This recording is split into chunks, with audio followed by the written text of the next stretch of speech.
pēc tam, kad man to lūdzu darīt Valds Dombrovskis un Solvita Āboltiņa, es, protams, ļoti rūpīgi to pārdomāju, kas bija tas iemesls, kāpēc es piekritu.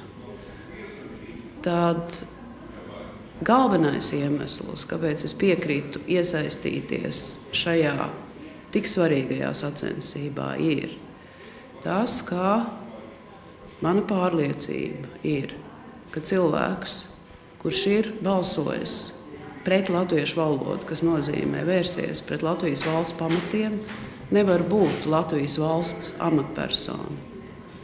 Nils Ušakovs balsojot pret latviešu valodu un patiesībā ar savu rīcību aicinot to darīt citus, ir vērsies pret Latvijas valsts būtību. Tāds cilvēks nevar būt Latvijas valsts amatpersona, kurai saskaņā ar satversmi ir jādara viss, lai valsti, tās identitāti, tās būtību stiprinātu. Pirmkārt, otrkārt, es uzskatu, ka Saskaņas centra nostiprināšanās Rīgā, radot vienu sistēmisku, necaurspīdīgu, milzīgu organismu, ir bīstama Latvijai. Tie ir arī divi galvenie iemesli, kāpēc es piekritu piedalīties šajā sacensībā. Pašreizējā Rīgas doma, Saskaņas centrs Ušakova vadībā, sadarbībā ar Ameriku. Viņi ir efektīvi tērēšanā un efektīvi piārošanā. Un to viņiem nevar atņemt. Es domāju, ka Nils Ušakovs ir tiešām ļoti sekmīgs publisko attiecību biznesā. Viņš ir tam veltījis ļoti daudz laika un varbūt mazāk laika, lai padarītu katru to Rīgas nodokļos, rīdznieku nodokļos samaksāto latu efektīvi iztērētu.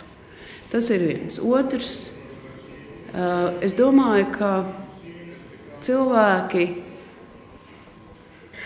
kaut kā vēl joprojām skatās uz valsti kā uz tādu kopumu, un visu savu uzmanību ir pievērsuši un ļoti sāpīgi uztver. Ja valsts, es runāju tagad valdības, ministriju vai saeimas līmenī, ja viņi sastopas ar kaut kādu nesaprotamu, apšaubām vai koruptu rīcību. Savukārt tad, kad ir runa par konkrētu pilsētu, šis fokus it kā pazūd. Lai arī pēdējos gados valsts līmenī es neatceros tik klajus izšķērdēšanas, uzpūstu kaut kādu rēķinu gadījumus, kā tas ir bijis attiecībā uz Rīgu.